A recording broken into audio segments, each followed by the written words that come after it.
Olá, um ótimo dia para você e para toda a sua família. Seja muito bem-vindo ao assunto do dia desta quarta-feira, dia 31 de janeiro, o último dia do mês de janeiro, e estamos juntos mais uma vez em mais uma edição aqui do programa na tela da Rede Brasil de Comunicação. E que bom contar com sua companhia, com seu carinho e também com sua audiência.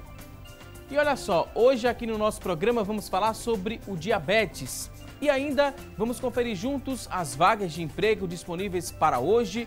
Tem também as notícias da internet sobre o tema. Tem a enquete do dia, onde você vai ligar para a gente e responder a nossa pergunta de hoje. E através da linha interativa você também poderá mandar sua dúvida sobre o tema. Teremos tudo isso e muito mais, então fica conosco, porque o assunto do dia só está começando.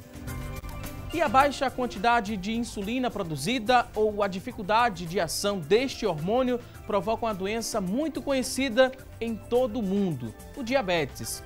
A doença ela interfere nas atividades das células e dos órgãos também, porque a insulina é o hormônio responsável por quebrar as moléculas de glicose, adquiridas por meio da alimentação, e era também responsável em transformá-las em energia. A doença é muito conhecida, o diabetes, mas será que existem sintomas que ajudam a identificar que é hora de procurar um médico? Vamos saber com a ajuda das nossas convidadas de hoje. Vamos conversar aqui no nosso estúdio com a doutora Daniela Coelho, ela que é endocrinologista geral e pediátrica do Instituto de Endocrinologia do Recife. Também vai nos ajudar com muitas dicas e orientações a Gorete Albuquerque. Gorete é nutricionista clínica funcional. Daqui a pouquinho vamos ouvir aqui as nossas convidadas, mas a partir de agora vamos acompanhar uma reportagem que mostra a história de Daniele. Ela descobriu diabetes há quase 20 anos. Confira. Daniele descobriu diabetes há quase 2 décadas. Isso mesmo, a publicitária tinha apenas 5 anos de idade. A fome excessiva e a indisposição foram os sintomas que chamaram a atenção dos pais. Um certo dia a gente parou para prestar mais atenção em mim, os pais pararam para prestar mais atenção em mim, para saber o porquê de tanto cansaço e tanta sede. Contínuo, dia, noite, acordava várias vezes durante a noite, para ir no banheiro, para tomar água. E não estava mais desperta, né? Era aquela garotinha esperta. Eu estava sempre cansada, sempre com sono. E aí, ao levar o médico suspeitou e aí a gente começou os procedimentos do exame até chegar ao diagnóstico. Como é muito comum, junto com o diagnóstico veio também o susto, por saber que a partir daquele momento a vida da menina passaria por desconhecidas mudanças.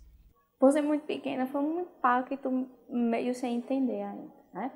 E aí a gente começou os procedimentos, eu fiquei uns dias internados até para descobrir, para equilibrar, para os meus pais começarem a aprender sobre o assunto e aprender a me medicar também. E aí começou o procedimento de uma vida, de mudar a vida, né? De mudar a vida de uma criança de 5 anos, uma vida normal, para uma vida normal com algumas restrições. Entre as novidades, cortar a ingestão de açúcares e carboidratos, como a diabética do tipo 1, que é quando o pâncreas não produz o hormônio para controlar a glicose, ela passou também a lidar com as furadinhas da insulina. No início era muito difícil, porque como eu não entendia exatamente o que estava passando, então tinha que ficar furando. Naquela época a gente não usava glicosímetro, era um outro método. E aí a gente tinha que estar furando e era cansativo para os meus pais. Era cansativo para mim, criança, até acho que os meus 8 anos. Daí quando a gente mudou para caneta, que é o que eu uso hoje, se tornou mais fácil. Porque não precisa estar toda hora na geladeira. Eu tenho a liberdade de sair, de viajar, de levar comigo. Que é prática, é portátil. A agulha é pequena, você quase não consegue ver. Para controlar a doença que não tem cura, existem palavras que não podem ficar de fora do dia a dia de Daniele. Disciplina e paciência são algumas delas. Disciplina, orientação, cuidado, insulina. Insulina é indispensável. Normalmente quem é tipo 1, ele é insulina dependente. É insulina contínua, todos os dias. e sem uma pretensão de comprimidos, de outro tipo de tratamento que não seja insulina. Durante a nossa conversa, a publicitária deixou bem claro que conviver com diabetes não é uma sentença de infelicidade para ninguém. Quando você se aceita, você vive uma vida tranquila e você acaba realizando todos os seus sonhos. Na verdade, o diabético pode sim, pode tudo, desde que você tenha a regra, que você tenha a disciplina, que você tenha o controle. Mas o diabetes não vai matar você não vai morrer, você vai viver uma vida completamente normal, você vai estudar, você vai se formar, você vai trabalhar, e você vai casar, ter seus filhos e fazer tudo que você gosta. Com toda certeza. Muito bom falar sobre o tema, né? Sobre o diabetes, uma doença muito conhecida por muita gente, e falar sobre o tema com esse depoimento da Daniele, né? Ela é bem consciente, repassou dicas para você que está em casa e deixou bem claro que receber, né, a notícia de que está com diabetes não é uma sentença de infelicidade. Daqui a pouquinho vamos trazer muitas outras dicas e orientações aqui no nosso programa, mas a partir deste momento a gente abre o espaço para você participar, para você interagir, para a gente construir, né? Vamos construir juntos esta edição do programa. Vou te explicar o que é que você deve fazer para participar aqui do assunto do dia. Olha só, a princípio você pode responder a nossa enquete. Vamos lançar a partir deste momento a pergunta de hoje. Queremos fazer a você a seguinte pergunta. Olha só, vamos lançar aqui a nossa pergunta de hoje. Vamos fazer essa pergunta a você, para você ligar e responder. Você sabe como prevenir o diabetes? É possível prevenir o diabetes? 3424-1547 é a nossa linha interativa. Você vai ligar para a gente, responder aqui a nossa pergunta de hoje, se você sabe ou não prevenir o diabetes. 3424-1547, aí você liga, responde aqui nossa pergunta, pode deixar também seu depoimento sobre o tema, deixar o seu questionamento sobre o tema também através da linha interativa, através também do nosso WhatsApp 991774828. 991774828 é o nosso WhatsApp. Você tem acesso à internet, também pode interagir. Basta você acessar a nossa fanpage, facebook.com/assunto do dia, é o nosso espaço na internet. Você acessa, deixa a sua dúvida, seu depoimento. Daqui a pouquinho vamos ler sua pergunta. Nossas convidadas terão o maior prazer em responder a sua dúvida ao vivo aqui no nosso programa. Vamos falar sobre números, estatísticas. Olha só, o número de brasileiros diagnosticados com diabetes cresceu 61,8%, isso nos últimos 10 anos, passando de 5,5% da população em 2006 para 8,9% em 2016. Os dados são da pesquisa Vigilância de Fatores de Risco e Proteção para Doenças Crônicas da Vigitel, e essa pesquisa foi divulgada pelo Ministério da Saúde. Esse mesmo estudo, ele revela ainda que as mulheres registram, né, mais diagnósticos da doença. O grupo passou de 6,3% para 9,9% nesse período que acabamos de falar, de 2006 a 2016. Contra índices, né, de 4,6% e 7,8% registrados entre os homens. Os dados agora do Atlas 2015 da Federação Internacional de Diabetes apontam que mais de 14 milhões de brasileiros adultos são diabéticos. E essa publicação estima que em 2040 esse número chegue a 23 milhões de brasileiros com diabetes. Mas será que tem como prevenir? Tem como não entrar para essa estatística bem alarmante, né? 23 milhões de brasileiros, a estimativa para 2040. E a gente vai saber com as convidadas de hoje. Quero dizer que é um prazer recebê-las aqui no nosso estúdio. Doutora Daniela Coelho, seja muito bem-vinda aqui ao nosso programa. É um prazer estar aqui novamente e ajudar a responder as perguntas e a dúvida de vários telespectadores. Também queria dar boas-vindas aqui a Gorete Albuquerque. Seja bem-vinda aqui ao nosso espaço, Gorete. Obrigada. Eu quero agradecer também pela oportunidade e também poder, quem sabe, dar algumas dicas que podem ajudar nesse processo, né? Uhum. A gente falou desses números, né? Esses números chamam uma atenção, né? Esse aumento, 61,8% para ser mais exato, o número de brasileiros com diabetes que foram diagnosticados nos últimos 10 anos. A tendência é de crescimento e isso preocupa muito vocês, profissionais da área médica? Sem dúvida, a tendência é de crescimento. Números mais alarmantes ainda, se a gente olhar o planeta como um todo, a gente tem hoje em torno de 380 milhões e para 2035 uma estimativa de 520 milhões. Então é uma doença que está crescendo. gera uma série de problemas que levam a óbito, principalmente a doença cardiovascular, que seria o infarto, grosseiramente dizendo, o derrame, que seria o AVC. E essas doenças nessa população estão aumentadas em 2 a 4 vezes. Então, assim, é uma doença tratável, na maioria das vezes prevenível, e a gente tem que mostrar para o paciente que é possível viver com diabetes. No caso daquela paciente, ela é diabética tipo 1, sem maiores problemas e tocando a vida normal, se você tiver disciplina, orientação, dieta, enfim. Fizer tudo direitinho. A gente ouviu muito, né, na reportagem, paciência, disciplina, e que não é uma sentença de infelicidade, mas esse paciente ele vai precisar mudar os hábitos, principalmente os hábitos alimentares com o passar do tempo, não é, Gorete? Sim, a questão é que deveríamos sempre ter cuidado com esses hábitos alimentares, porque a gente só pensa na saúde quando acontece o problema. E a gente é muito refém da indústria alimentícia, que coloca assim uma infinidade de possibilidades, né? E aí as pessoas ficam como que viciadas. E aí é muito triste, por exemplo, quando você vai a um supermercado e vê os carrinhos das feiras, né, cheios de bebidas gasosas, né, de produtos prontos com muito sal, porque a indústria precisa colocar esse sal até para realçar o sabor e tudo mais. Então, assim, é importante rever os hábitos alimentares, buscando muito da nossa cultura. Nós temos raízes importantes, raízes, digo, alimentares, raízes culturais alimentares fantásticas, mas a gente vai perdendo, pensando talvez na praticidade e tudo mais. No entanto, dá para fazer muita coisa boa sim, né? E eu falo especificamente na alimentação, mas a gente sabe que tem outros pormenores aí, né? A Daniela explicou na reportagem, né, que ela descobriu aos 5 anos de idade, diabetes tipo 1. Tem mais de um tipo, doutora? Existe. O diabetes ele é classificado em tipo 1, que é essa doença autoimune, que na verdade a pessoa produz autoanticorpos que destroem o pâncreas. É uma doença autoimune. O tipo 2, que é gerada por uma resistência insulínica, a pessoa ganha muito peso ou utiliza drogas que aumentam essa resistência e, na verdade, a insulina que ela produz previamente não dá conta do recado e acaba gerando um quadro de diabetes.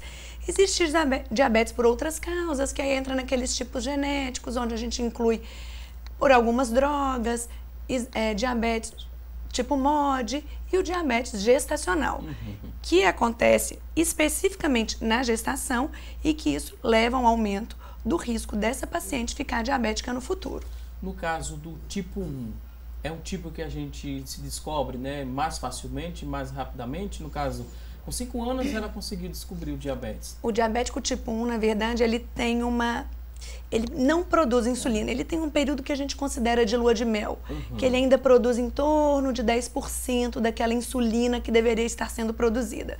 Então, nesse período, ele ainda é menos sintomático.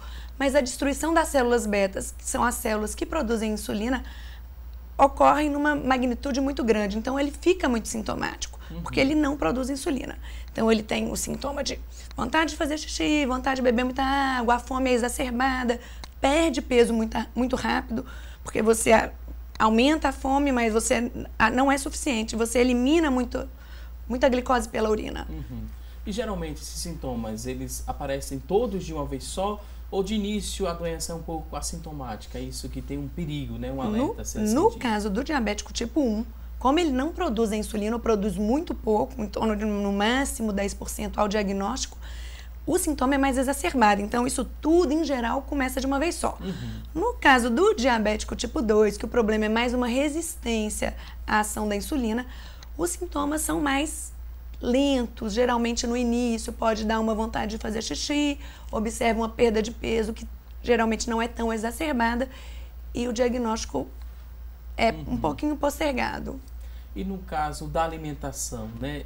Uma forma muito inteligente de se prevenir seria só evitar o açúcar, por exemplo, porque a gente fala de diabetes, lembra logo do açúcar. Ficando longe do açúcar, a gente conseguiria meio que diminuir, né, o número de incidência da doença, ou tem mais fatores que contribuem para isso? Sim, veja, o açúcar faz parte dessa nossa cultura, né, da região de cana-de-açúcar e tudo mais, Então, muita gente até não consegue aceitar a ideia de não consumir açúcar. No entanto, outros alimentos produzem também aquele mesmo açúcar que vai se transformar em glicose no sangue, como a doutora Daniela falou. Então, o que acontece?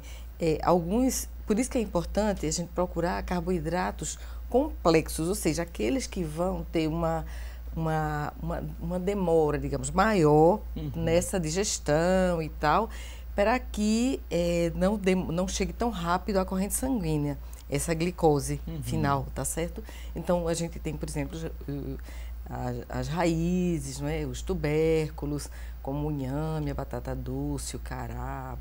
A gente tem isso aí como cultura alimentar, não é?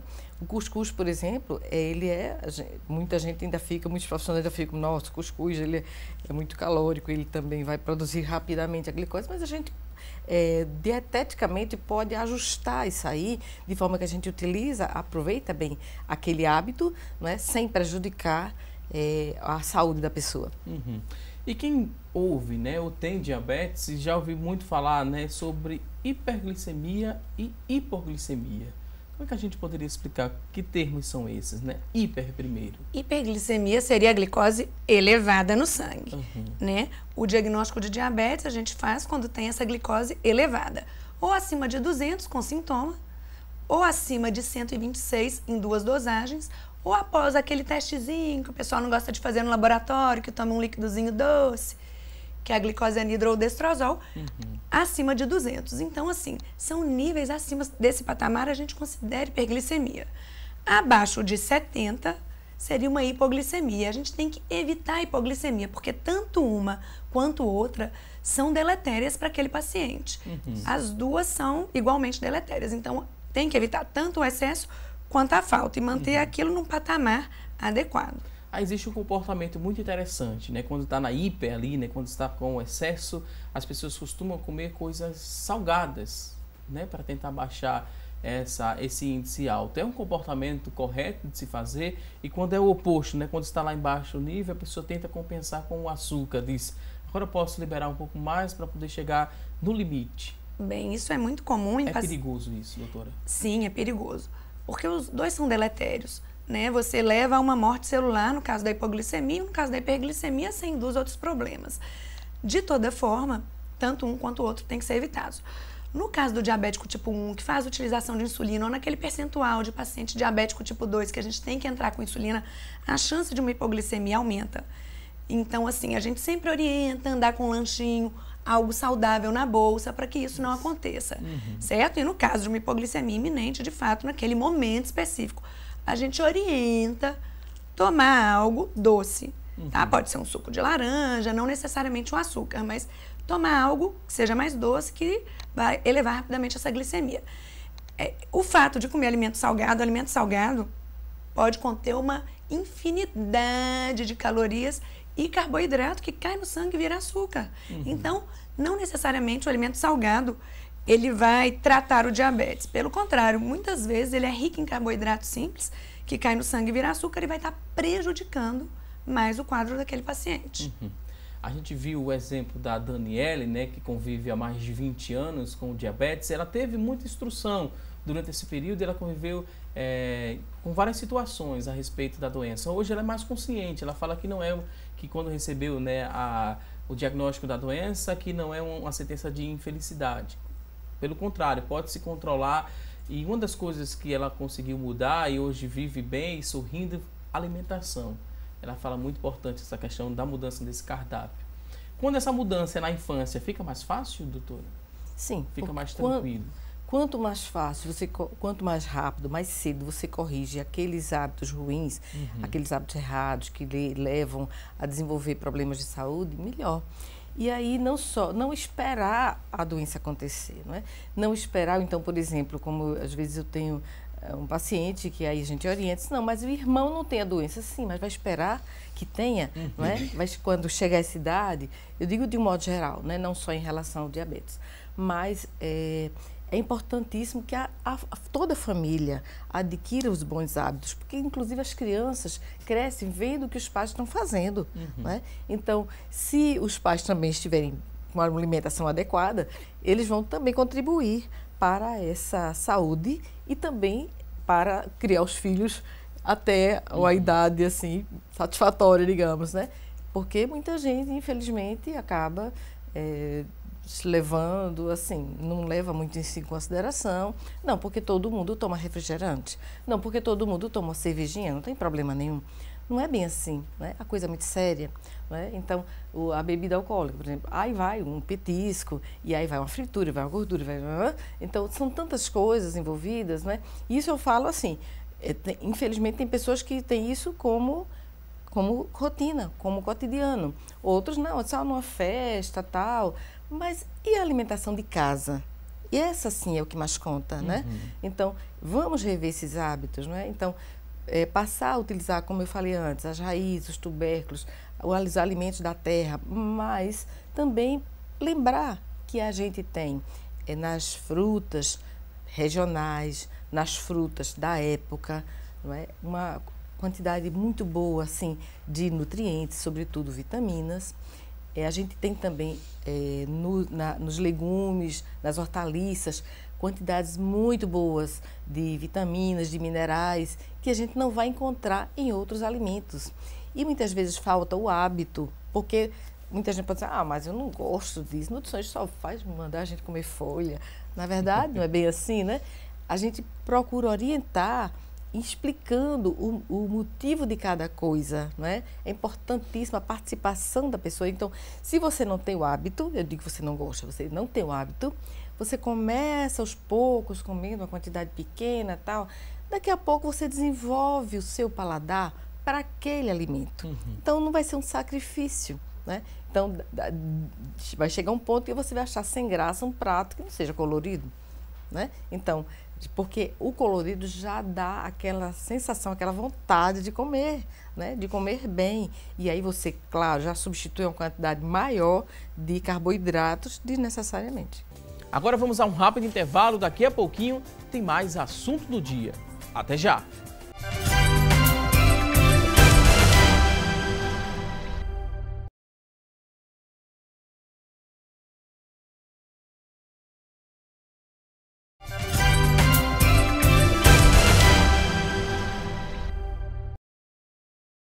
E hoje aqui no nosso programa estamos falando sobre o diabetes. E a partir de agora vamos saber o que é notícia na internet sobre o tema. E quem vai trazer as informações é a Tânia Silva.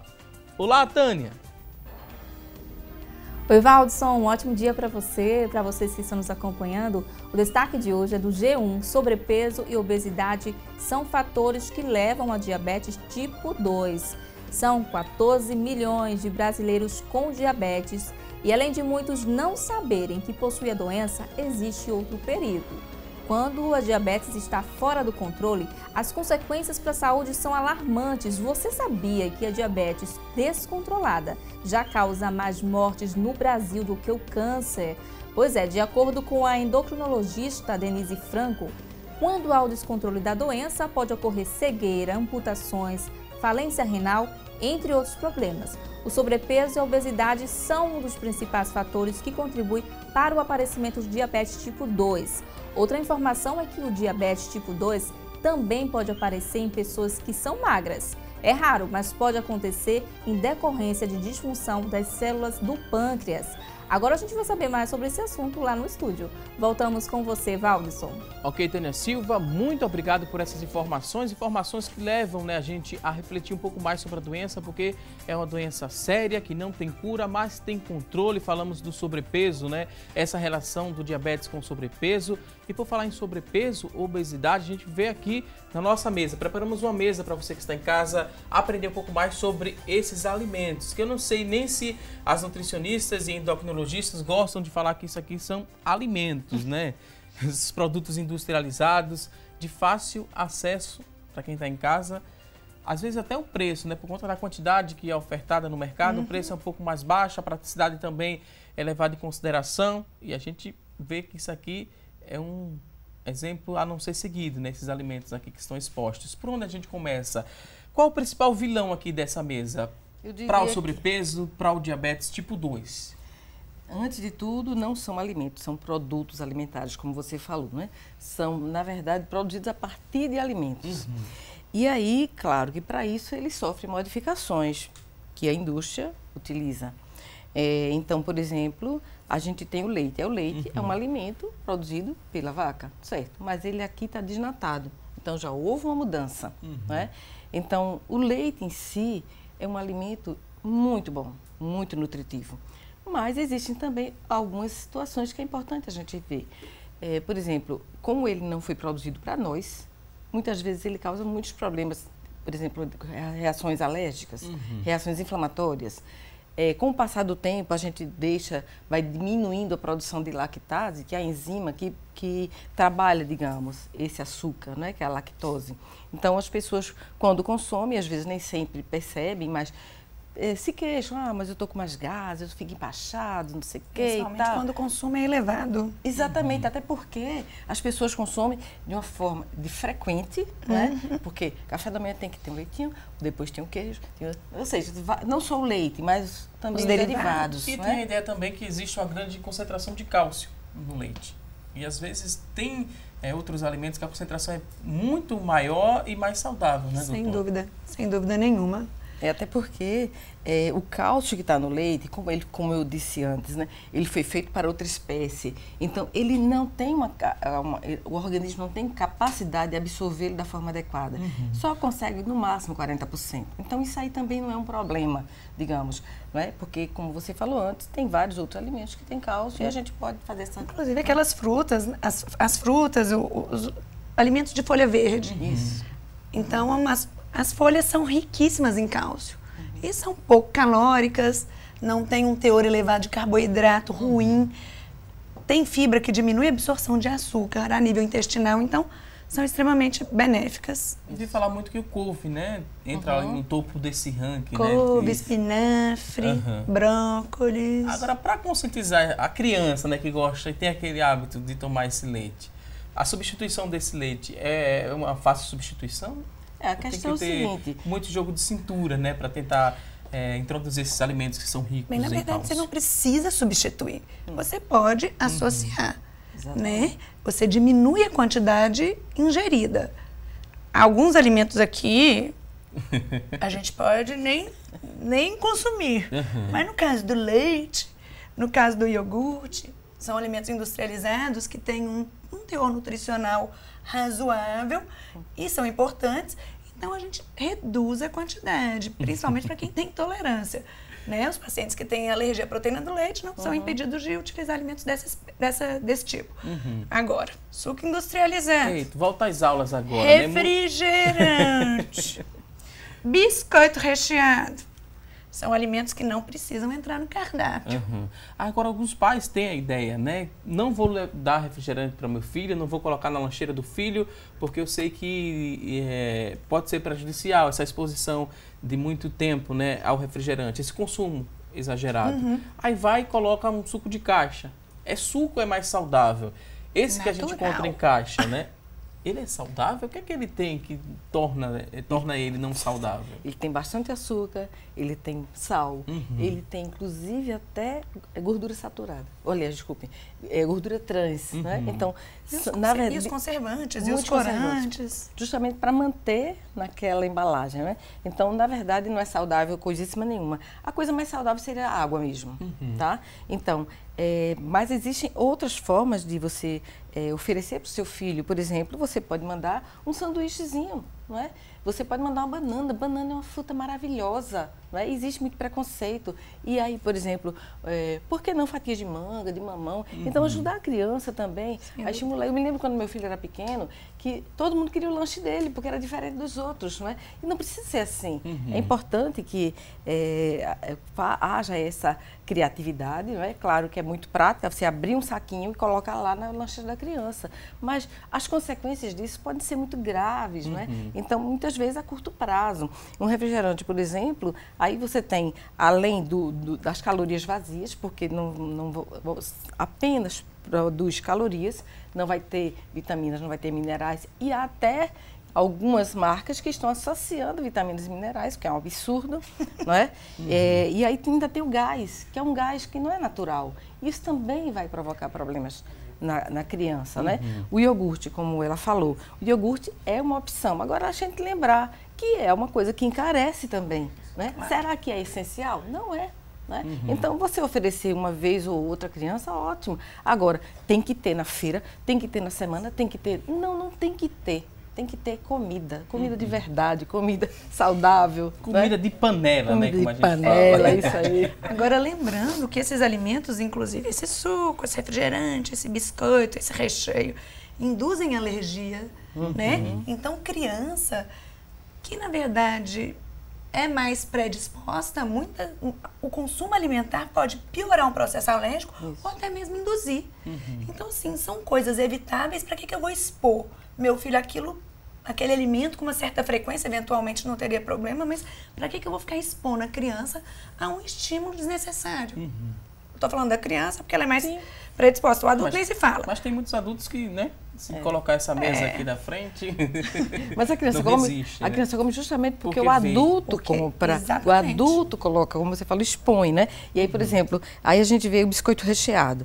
Aí a gente tem o biscoito em si, que para fazer biscoito você tem que ter uma gordura, né? Normalmente, que se usa muita gordura trans, que foi proibido no Brasil e tal, porque realmente causa muitos problemas de saúde. No entanto, as empresas têm um limite que não precisam declarar no rótulo. Então, isso é um perigo, né?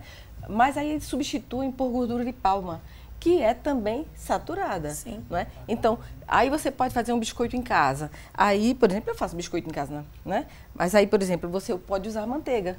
A manteiga é uma gordura, não é, saudável, mas de todas que estão aqui, por exemplo, né? Mas se a gente puder utilizar, ao invés de utilizar a manteiga, puder utilizar o azeite, aí pode dizer, não, mas essa nutricionista está querendo que a gente gaste mais dinheiro, né? No entanto, quando a gente fala em gordura, a gordura é necessária, a gente não pode viver sem gordura, é importantíssimo que se entenda isso, mas que gordura, que tipo de gordura, não é? Então, usar o mínimo possível, evitar as frituras, e também assim, o azeite entraria aí, não é aquele misto, você não está fazendo nada, porque está usando de soja, que também vai causar problemas. Então, usar o mínimo possível para o que você for utilizar. Usar, por exemplo, na salada, né? E aí, como eu falei antes, é importante começar a adquirir o hábito. Então, é importante também que a gente fique muito atento, né? Então, quando se come um biscoito, muitas vezes não fica só em um. Às vezes é um pacotinho.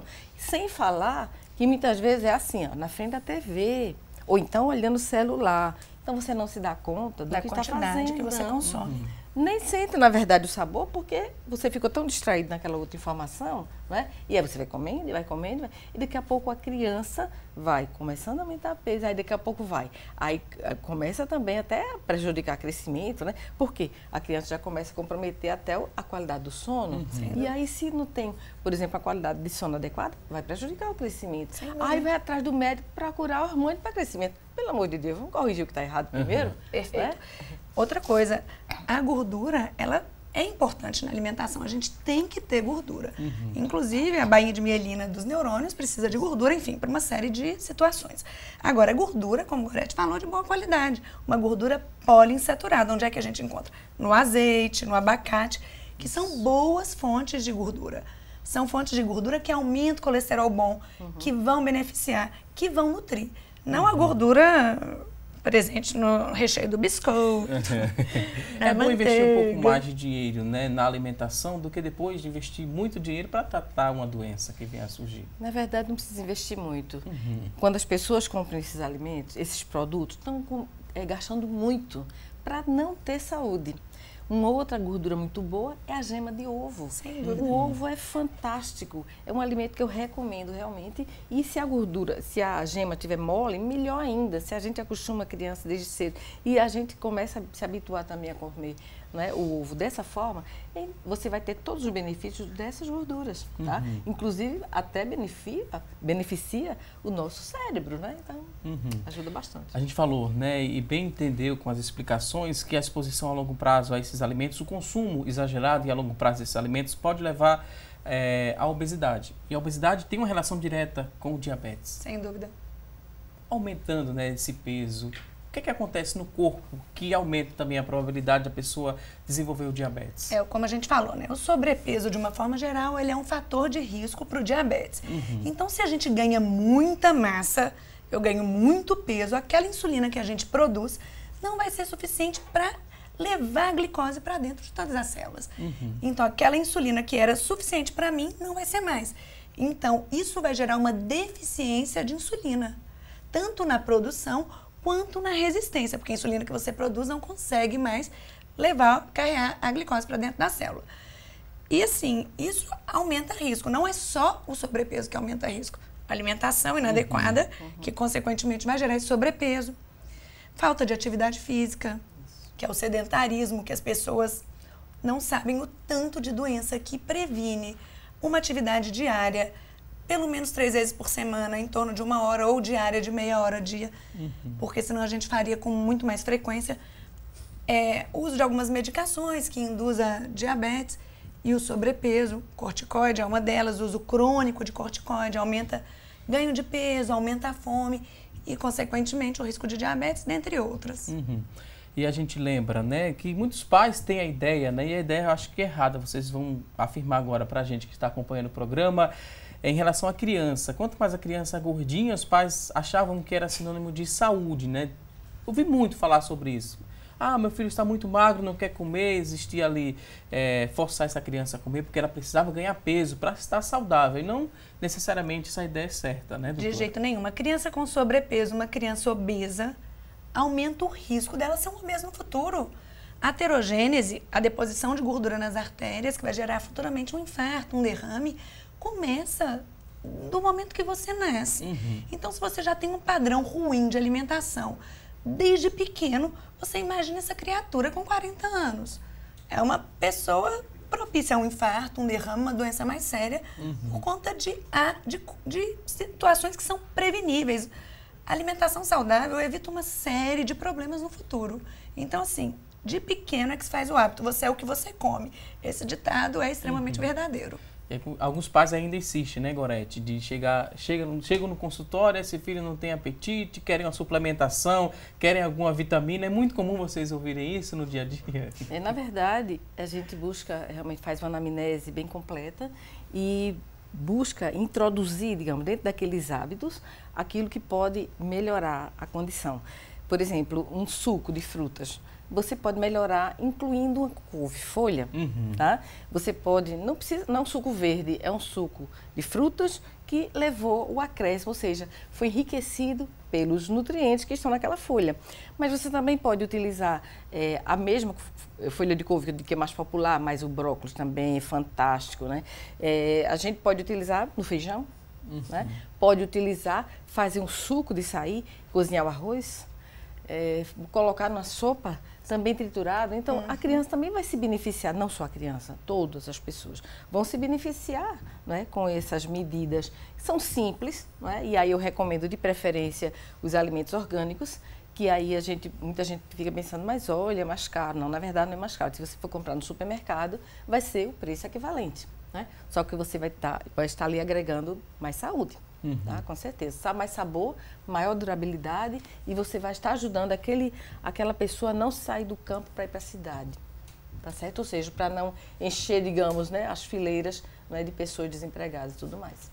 Ok, vou pedir licença agora aos convidados. Você que está em casa, quer participar, quer mandar sua dúvida, quer participar aqui no nosso estúdio, primeiro através do nosso WhatsApp. Está disponível para você mandar sua pergunta, interagir com a gente. Aproveita a oportunidade. Estamos com 2 profissionais que entendem e muito sobre o tema debatido. Então, você pode mandar sua mensagem através do 99177-4828. 99177-4828. Aproveite, mande sua dúvida, seu depoimento também sobre o tema. Daqui a pouquinho vamos ler e responder ao vivo. Agora vamos a um rápido intervalo e até já!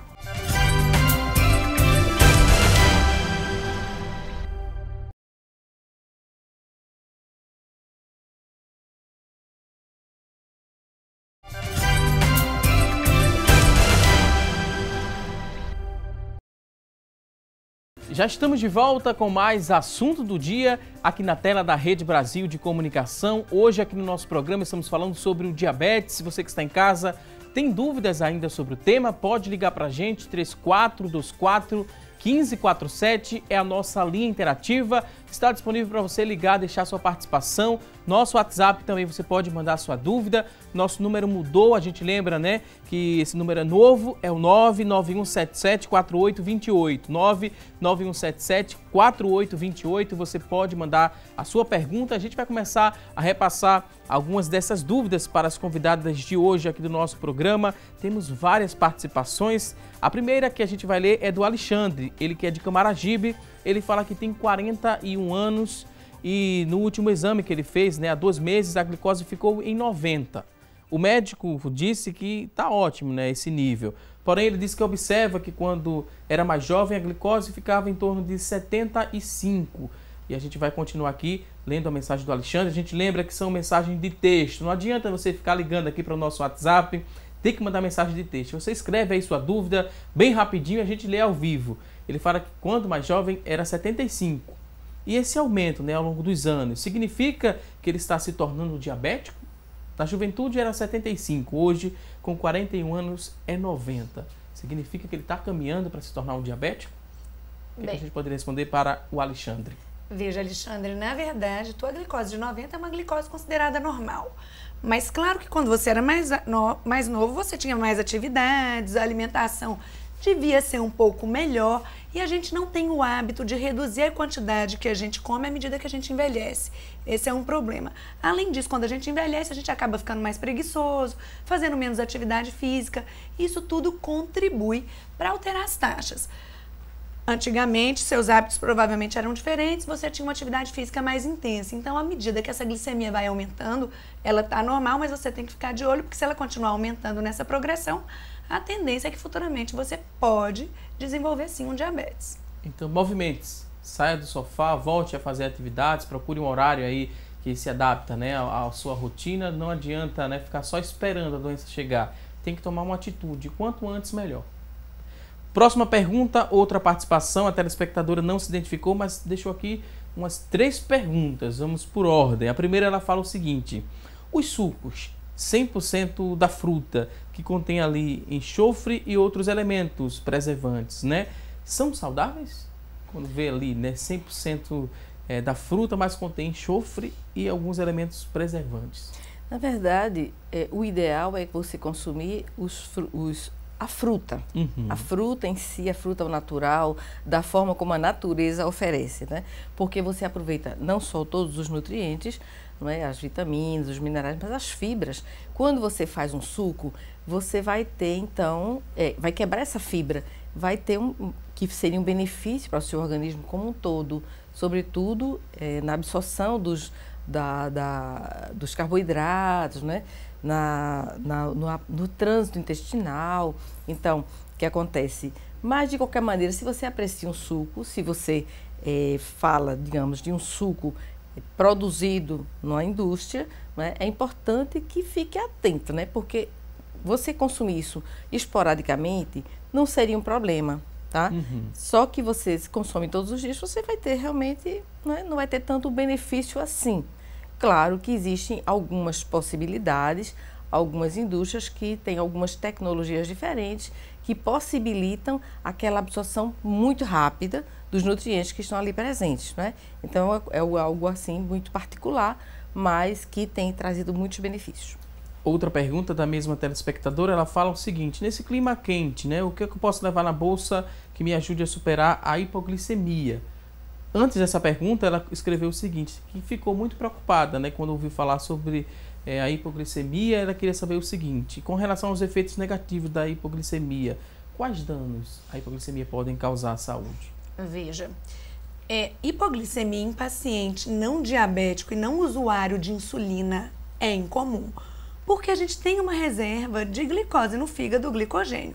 Quando a gente precisa, nosso corpo demanda a utilização dessa glicose para evitar exatamente a hipoglicemia. Se ela é diabética, faz uso de insulina ou alguma medicação para diabetes que aumente a secreção de insulina, o ideal é que ela ande com alguma coisa com um teor maior de doce, pode até ser uma bala no pico de hipoglicemia abaixo de 70.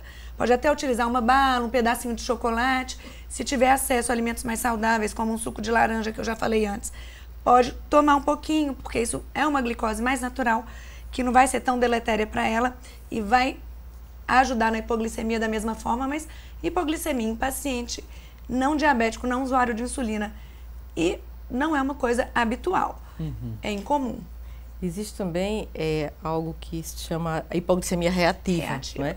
Não acontece com todas as pessoas, é mais difícil, mas existe. Então, aquela pessoa, quando passa um tempo maior sem se alimentar, tem realmente os sintomas de hipoglicemia. Então, a questão é que precisa ter um cuidado com essa frequência de consumo, ou seja, não ficar muito tempo sem se alimentar. E aí, para isso, é importante ter sempre lanches à mão, não é? Na bolsa, numa lancheira térmica, porque com calor, como ela falou, não é?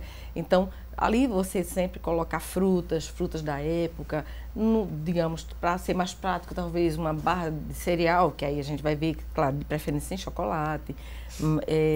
Então, tem várias coisas que a gente poderia levar, um sanduíche, não é? Um bolo caseiro, ou seja, tem várias opções, secas, né? As oleaginosas, que são ideais, são lanches mais saudáveis, que você tem à mão, que não vão estragar com essa rapidez toda, você acondicionando direitinho, num potinho. Enfim, são opções. E aí, quando ela fala nas oleaginosas, né? Aí seriam a castanha de caju, digamos, a amêndoa, também as nozes. E aí a gente tem também a castanha do Brasil, que é mais conhecida como castanha do Pará. E aí a gente pode recomendar uma castanha, no máximo 2 por dia. Aí algumas pessoas podem pensar, mas esses alimentos são muito caros. Você não vai comer um bocado, não. Seria uma porção, um mix que você faz em casa, né? Você mistura tudo e leva isso aí como uma opção. Por exemplo, eu recomendo, quando o paciente está no trânsito, não vai dar tempo de me alimentar, aquilo ali não ocupa muito espaço, não dá muito trabalho e, além do mais, não é pesado. E não em qualquer local. Não estraga com tanta facilidade. Exatamente. Então, é uma opção muito boa também. Ok, temos a participação agora do Marcos Alexandre, ele que é de Pau Amarelo, em Paulista. Ele gostaria de saber se a pessoa consumindo a batata doce, ela realmente ajuda a diminuir o açúcar no sangue?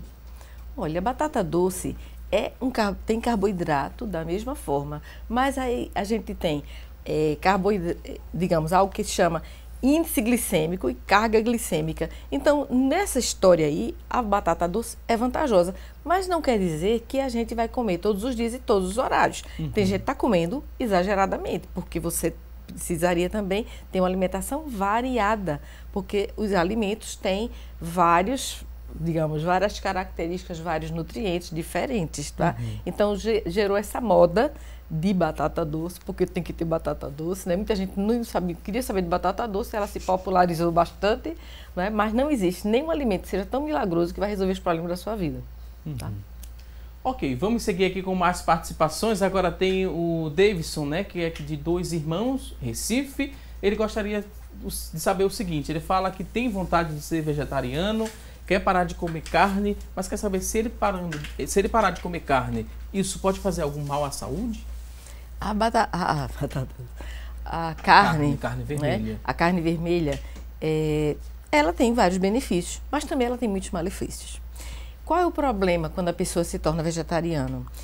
A carne vermelha também ajuda muito na questão da vitamina B12, tá?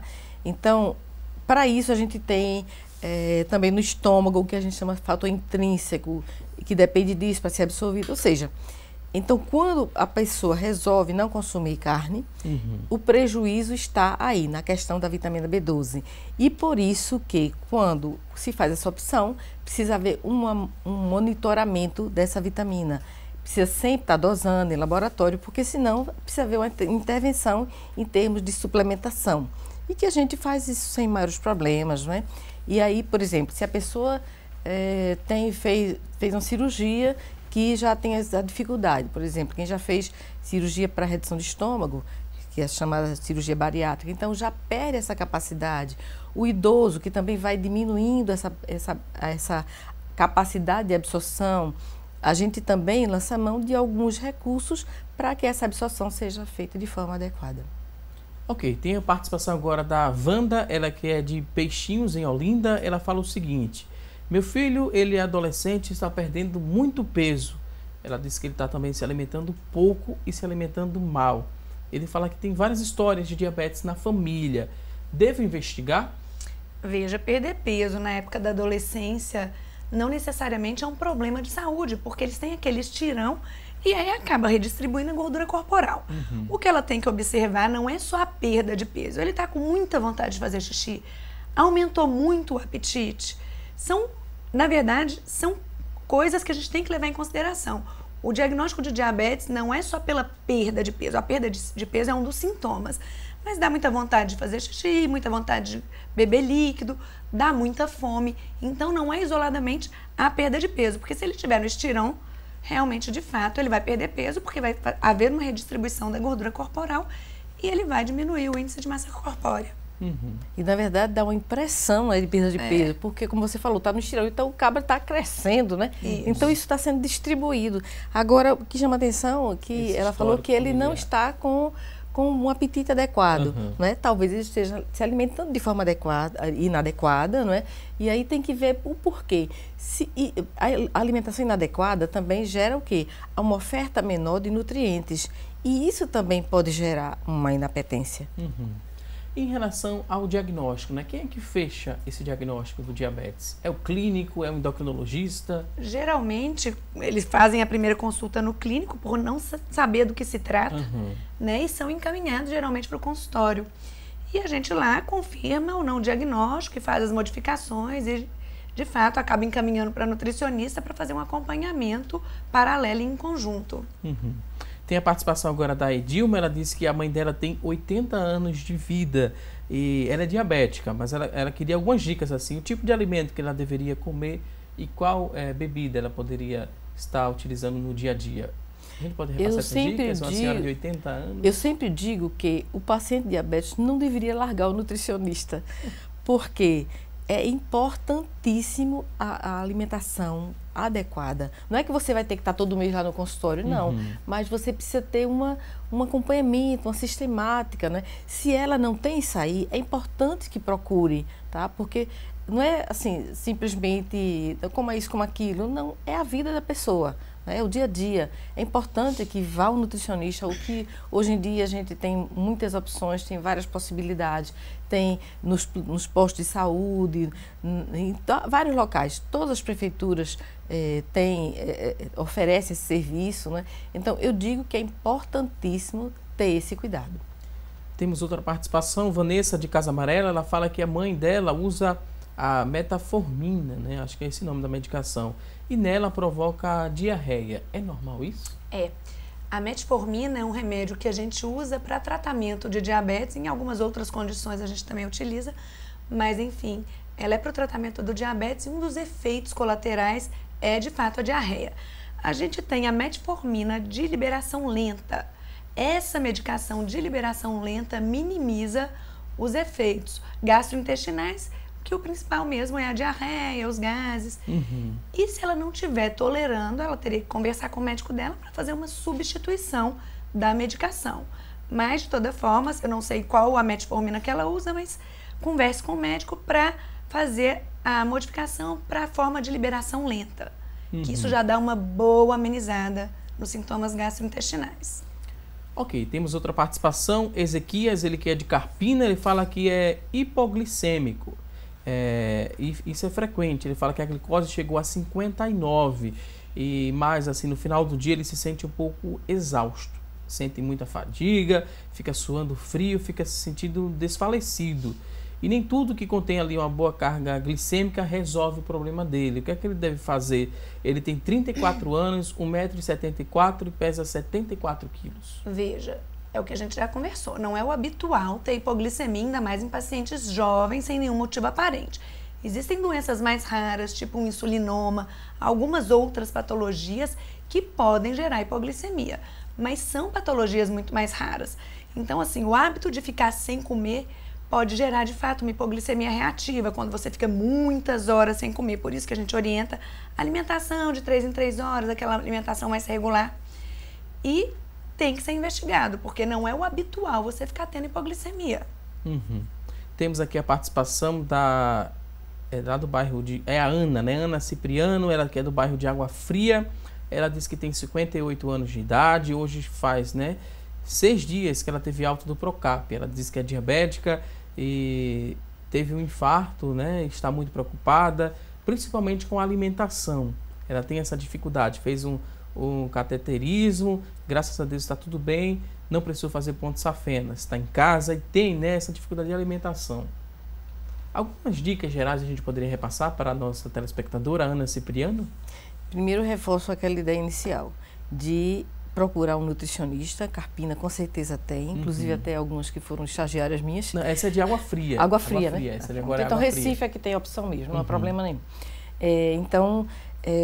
Primeiro isso aí, mas até chegar ao nutricionista, ela vai precisar ter um cuidado, por exemplo, rever o seu prato, por exemplo, né? Muita gente utiliza muito carboidrato na hora do almoço, por exemplo, né? Aí vai o feijão, vai o arroz branco, né? Que é importantíssimo, arroz integral, porque inclusive ele também tem bastante cromo, que ajuda até ele diminuir um pouquinho equilibrar um pouco essa fome, a glicose e tudo mais.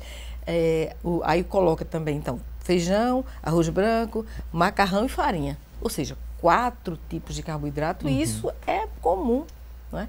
E, então, a carga glicêmica, o índice glicêmico dessa refeição é altíssimo. Né? O feijão é importante, porque ele também tem muita fibra, mas no máximo aí o feijão com arroz. Tá? E aí a gente pode utilizar de vários recursos, como por exemplo aquela história do couve que eu falei anteriormente, aí vai também ter uma ação nisso aí, né? Então, reduzir essa quantidade de carboidratos da alimentação, né? Então, e trocar isso aí por alimentos que são saudáveis, que são nutritivos, que são necessários. Então, não é assim, quando o dinheiro sobra, que eu devo comprar a fruta, a verdura. Não, deve fazer parte. Então, se a gente for cortar aquelas coisinhas que a gente viu totalmente desnecessárias, que só vão prejudicar a saúde da gente, vai sobrar dinheiro para fazer as coisas que são necessárias também. Por falar em frutas, falar do suco da fruta, né? São alimentos saudáveis, mas quem tem diabetes precisa se preocupar também. Porque a fruta tem o açúcar, né? Que se chama de frutose. Por isso que a gente pede para evitar o consumo de suco. Porque num suco, por exemplo, um suco de laranja. Um suco gostoso de laranja leva 3 a 4 laranjas. Para ficar aquele suquinho amarelinho, saboroso. Então, assim, já são 4 frutas que ela poderia estar consumindo ao longo do dia, variando a qualidade e tirando que o suco, como o Gorete já disse, acaba com as fibras do nutriente, porque você bate ele no liquidificador, então você não tem as fibras que você teria comendo o alimento. É sempre preferível a fruta ao suco, sem dúvida nenhuma. Consumir, por exemplo, a laranja, já que você falou isso, chupar a laranja, comer o bagaço, porque ali você está realmente consumindo toda a fibra, né? E vai estar se beneficiando realmente. Uma outra coisa também que é importante, a gente ter o cuidado com as frutas da época, mais uma vez reforçando isso, e algumas frutas elas têm um índice glicêmico maior. E aí a gente está na época de manga. Manga é fantástica, deliciosa, mas olha, bota a glicose lá para cima. Uma outra fruta que também está na época, jaca, aumenta bastante a glicose. A gente tem também, agora mais na época, a pinha também eleva bastante a glicose. É outra fruta também que não pode ser esquecida, que é bem pequenininha, é a uva, que a gente não pode comer o cacho todo, porque aquilo ali tem um índice glicêmico muito alto. Isso. Né? Então, assim, são frutas que a gente tem que comer com certa parcimônia, em pequenas quantidades. A nutricionista geralmente orienta para cada caso a quantidade adequada. Não é livre demanda. Isso. Ok. Cuidado. Vou pedir licença às convidadas mais uma vez. Vamos a um rápido intervalo. Antes, se você tem dúvidas ainda, pode mandar para a gente. Nosso WhatsApp 991774828. Manda aí sua pergunta.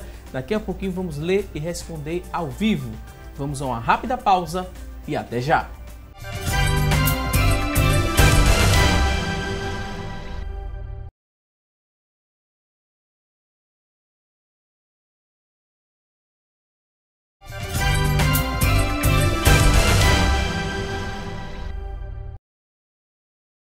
Estamos de volta com mais assunto do dia e a partir de agora vamos conferir as vagas de emprego disponíveis para hoje.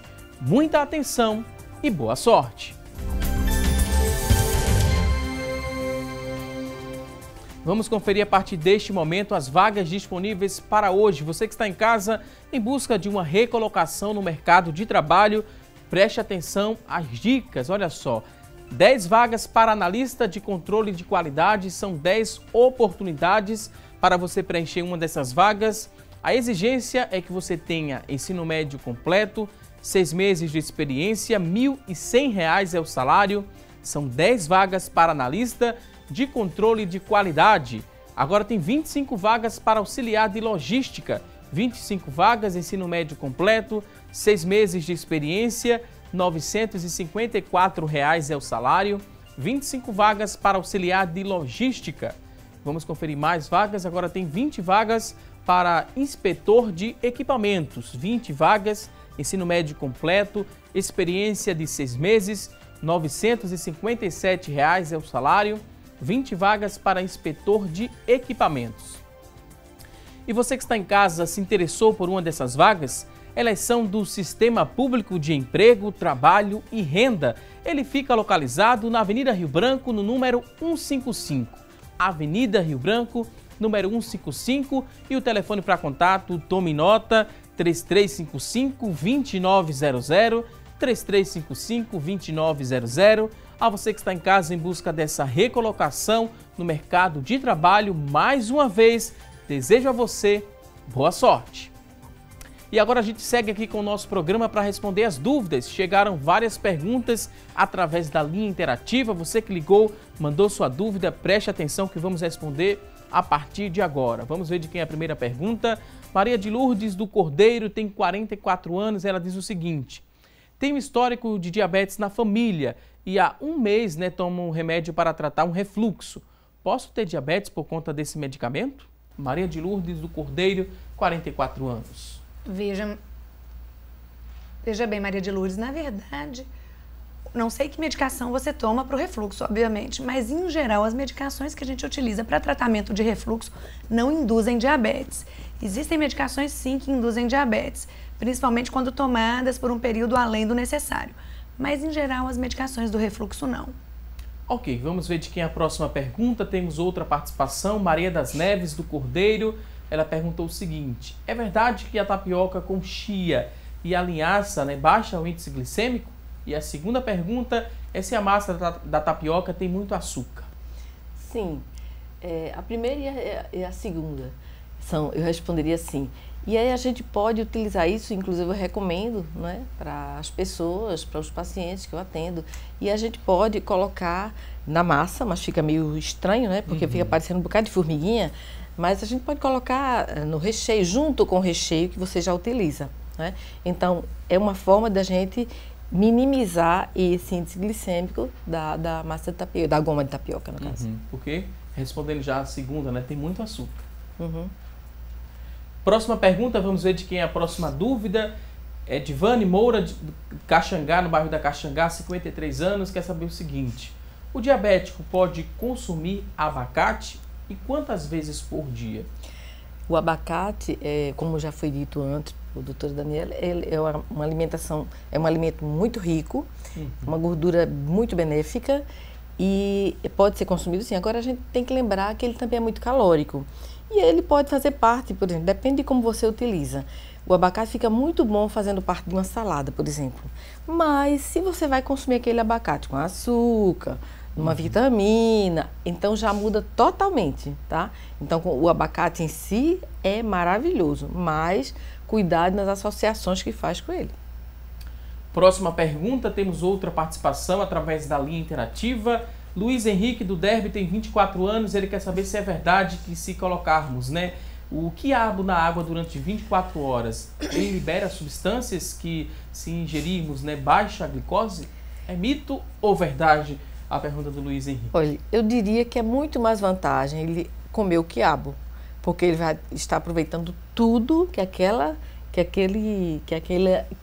alimento tem, E vai ter cálcio, ele vai ter vitaminas diversas, minerais, vai ser muito melhor, vai ter fibra, né? Quando você só toma água dele, então não é que, eu pelo menos não conheço nenhum estudo que fale sobre isso, tá? Então existe muito da cultura, as pessoas vão passando de boca a boca, agora o WhatsApp, aquela coisa toda, né? Mas o ideal é consumir a verdura, o quiabo, né?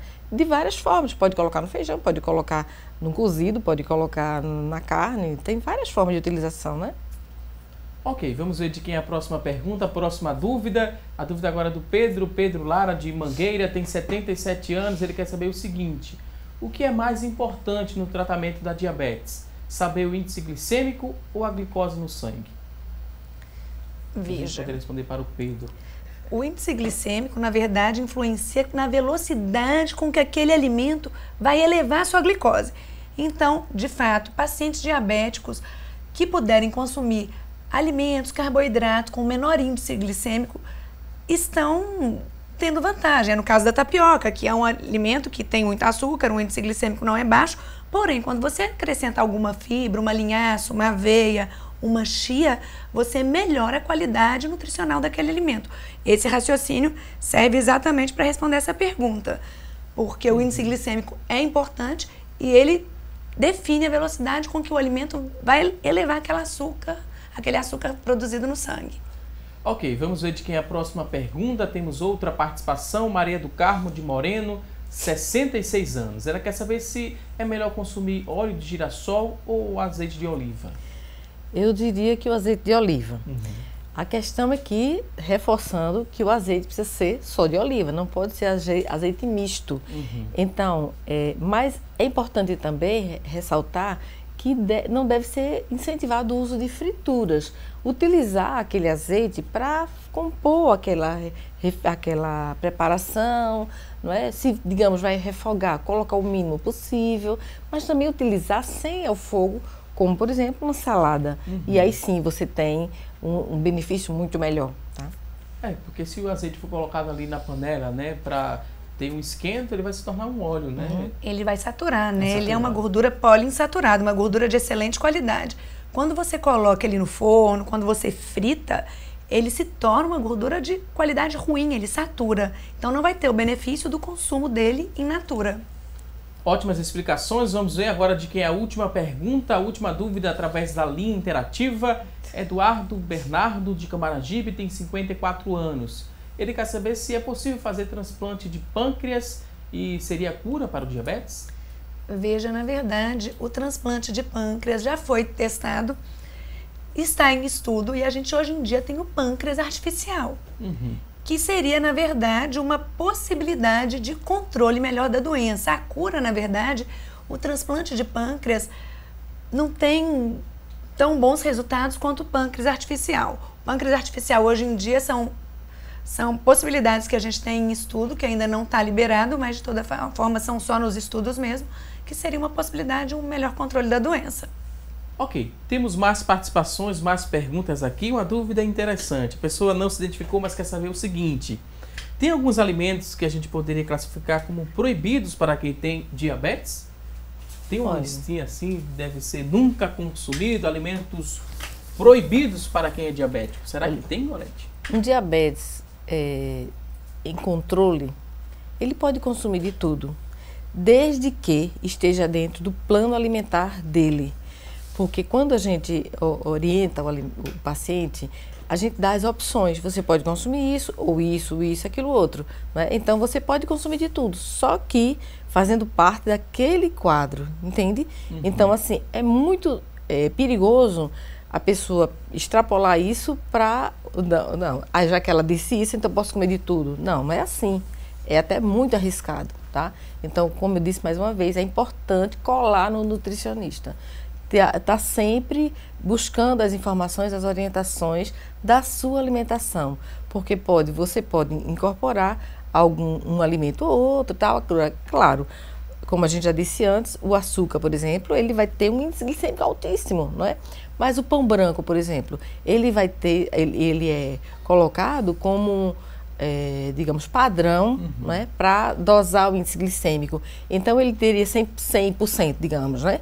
E aí, tem outros que têm, digamos, estão abaixo disso e outros que estão acima.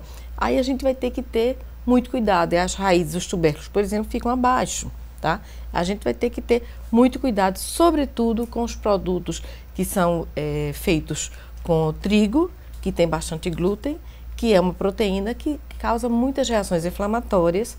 É importante a gente estar atento a isso. E se é o pão branco, então, a coisa fica bem mais complicada. Deixa eu só complementar. Em relação ao glúten, a gente faz restrição de glúten, a dieta sem glúten, para pacientes que, de fato, têm doença celíaca. Uma doença para um paciente que não tem doença celíaca sem glúten, inclusive, aumenta o risco, inclusive, de diabetes. Então, é um risco. Claro que no que você vai formular uma dieta, a pessoa consome muito carboidrato, você vai ter uma redução do teor de glúten que ela ingere. Mas a dieta sem glúten, com 0 glúten, tem que ficar frisado que é para paciente com doença celíaca. Na verdade, existe uma outra possibilidade, que é o paciente que tem sensibilidade a glúten, né? E aí, a questão maior é como a gente falou em relação ao leite antes. As pessoas consomem em todos os horários. A frequência de consumo é o grande problema. É a dose dependente. Né? Exatamente. Então, as pessoas fazem o quê? Café da manhã, pão.